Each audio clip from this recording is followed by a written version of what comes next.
I would say lighting and sound are probably the two easiest and most budget-friendly changes that you can make in a house. When you do those things, just kind of the whole temperature of the house just kind of like settles. And it's really fun to hear, obviously, feedback on that.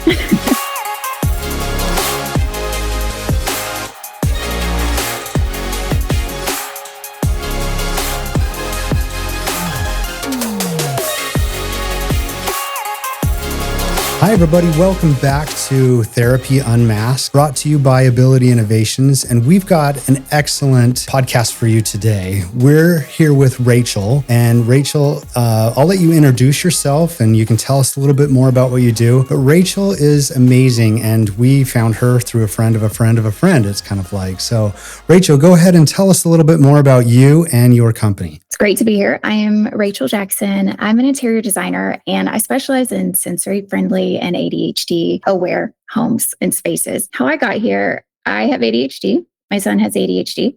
And for years, I was designing spaces without realizing that a lot of the instincts that I had and that I used were kind of coming out of that place. So I've been an interior designer for about 20 years at this point, which is kind of crazy. And about 2 years ago, I had a friend who they have neurodiversity in their family. And she also runs a marketing firm. And she was like, "You have helped us. We need you to help more people. Let's look at what it means to kind of like dive into this niche." So that's kind of where I got started doing that specifically about 2 years ago. Rachel, on your website, it talks about how you help design homes so that they help the people that you're designing them for. Can you tell us a little bit more about that? So I have a pretty thorough intake process. I always have. Part of the thing is about my ADHD, if I don't have a process in place, the information doesn't stick in my head. So my intake questionnaire and all of that has been super honed and super tight throughout the years. So it's a pretty extensive kind of intake, and it really helps figure out what each family's blend of what they've got going on is. So what I've found is most of the time people are coming to me with certain frustrations around their home, and it really is traced back to one of three sensory factors, whether they're neurodiverse, neurotypical, whatever. And it's usually lighting, sound, and organization. So those are kind of the things that bring the most impact typically, and that I notice people are kind of coming to me with frustrations around. Do you get a sense that other designers don't really focus so much on individualizing that for people? I think that there is a lot of neurodiversity in the creative world. So I do think a lot of interior designers perhaps are dealing with this in some of their own ways and can kind of maybe that informs some of their processes. But I think we definitely didn't learn it in design school. And it's something that residentially, you may get a little bit of it in like an education, architecture for education setting. Yeah, it really is something that's not, words are not put to it. And it honestly wasn't until a few years back, I started writing some interior design guides to kind of help. There would be a subset of people that would want to hire me, but maybe they're building a house and the budget just wasn't there for me to come in and fully help.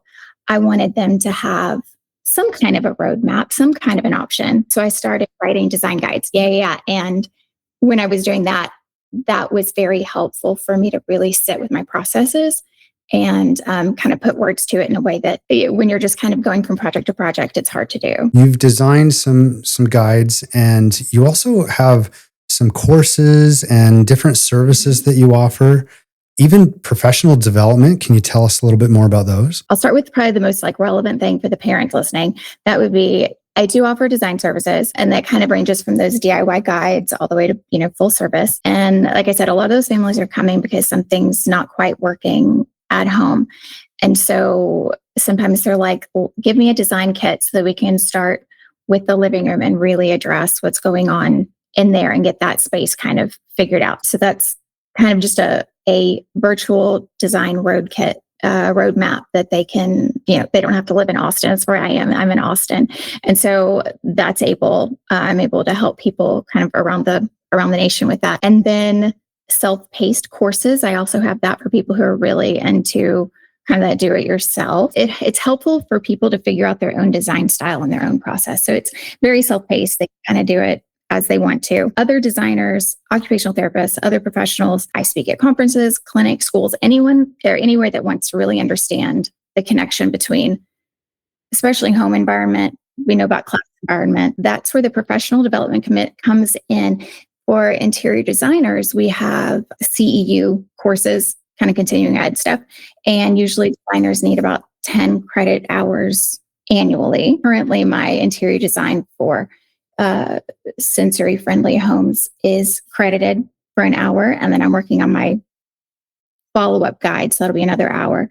So you can get that. And then I'm working on a mentorship program for interior designers in 2026 to really kind of like, I can only teach so many people or can only help so many people. But if I can teach other designers how to do this, then they can kind of take it into their communities. Yeah, it totally spreads that out more. Mm-hmm. Yeah. That is great. I mean, there's so many things that are out there that people may not know about, but there's also so much that's needed out there. So getting those kinds of services out there for families is so great. Actually, here at Ability Innovations, we work a lot with kids that have developmental needs and are trying to reach milestones, and they have sensory disorders, and they might be part of that neurodiversity group. And there's things that they need to be able to do, and they might be restricted by their environments. So are there like quick tips that you would give parents to help their kids when their kids might have some of those neurodiversity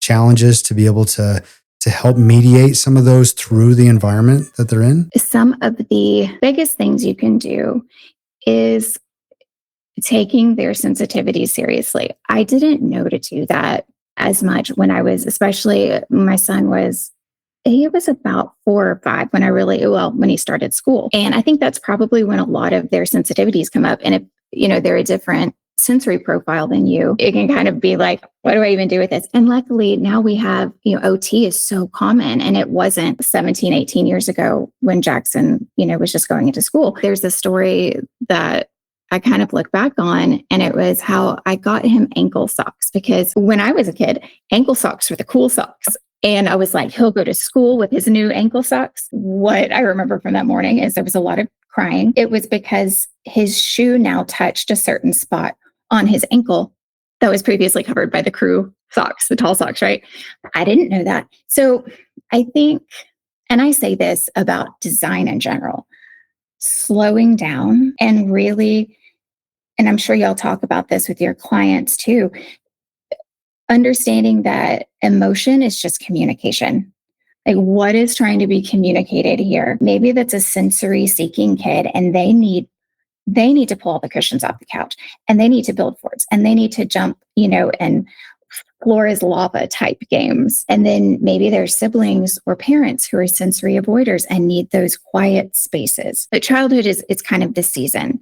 So we're here for a certain time, and kids develop and grow and kind of go into their phases of, what they can tolerate. Looking at your house as a place that the rooms don't necessarily have to be used for what they're supposed to be used for. For instance, I worked with a family, and they had I think they had like 5 kids, and they were all in that like preteen to teenage age group. So lots of noise, lots of stuff. And they needed just kind of a quieter space. And what we did is we turned their dining room, that was rarely used, but it was a large amount of square footage. We turned their dining room, brought their family room into that. And where their family room was, which was just off the kitchen, turned that into the dining room, because their breakfast area, they had outgrown it. And so they didn't really have enough like dining space for everybody. Anyway, it was just kind of a mesh. And so we were able to get them kind of a relaxed, enjoyable, kind of out of the way family room by making that switch, by then putting their dining room where their old family room was, and kind of opening that up to this, chaotic kitchen dining area. There's lots of solutions, and each family is unique. But I would say looking at kind of what your bottlenecks are, where your frustrations are, and being okay with like the house not being exactly how it's supposed to be for this season. Yeah, that's interesting that you start with kind of this bottleneck or this problem area. And then you say, okay, what can we shift a little bit? Even though it's not meant for that, but what can we shift to kind of help mediate that? That's interesting. And again, that's where that kind of intake questionnaire process comes in. Like there's a lot of just a general interior design intake, and then there's kind of a separate sensory intake that I do, and kind of getting all that information and marrying it together. We've come up with some really interesting solutions as a result. Yeah, it sounds like it. And it sounds like it's a really fun process. And I think too, it's like after you get done with a family and you've set up something new for them and then they're trying it out, how much response do you get back about how that might have affected them? Well, that is actually kind of how this niche was born. My friend, we're on a business retreat, and the my question to the group was completely different than kind of the direction it ended up going. But she spoke to that exactly. She's like, don't underestimate the impact you have on families. My husband and I get irritated with my husband less. But after you came in and organized his office and organized the kitchen and took care of some things, because he has ADHD, and he was able to just kind of, stay a little more organized and not leave things everywhere as much. And I'm now kind of being able to just, so that was probably one of the more dramatic responses I got from a client, because she's also my friend.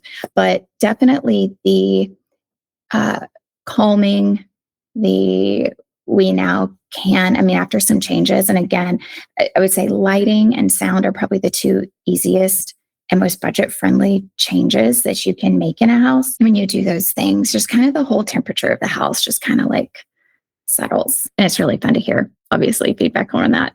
I'm sure we've got like listeners at home that are going, oh, I've got to call this lady. And we totally need that. I can see that happening. I was going to ask you too, at the bottom of your website, there's it says that you're making homes work for everybody in mind.